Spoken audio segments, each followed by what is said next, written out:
we indented one of our headings here, reasons, to make it look a little nicer. And you can actually see all the margin around it by, in WebStorm, just clicking on the tag. So over here it's the H2 tag. I'm going to click on H2, and you can see this kind of orange outline.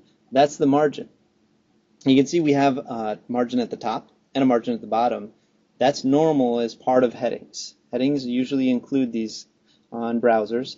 And we also have margin to the left, and that looks like 20 pixels. And of course, if we look back at our code, we styled it that way. We said margin left 20 pixels.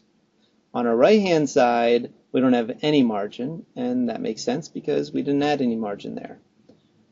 So we see that underneath reasons, we have a whole bunch of bullet points here, and a bit of margin in between reasons and the bullet points. Well, those bullet points are our reasons.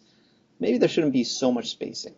And for you working on your portfolio page, maybe these are the individual projects or some other bulleted list that you don't want so much spacing or margin either. So I want you to do this for your page. We're going to take away some of that margin.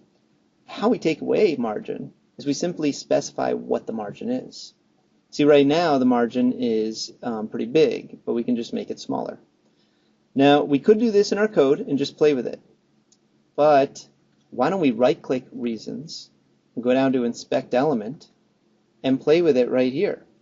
So, you know what, it actually didn't even go to that element. It's on the body tag. We can do that again. We'll right-click on Reasons, go to Inspect Element. Finally, went to our H2 tag.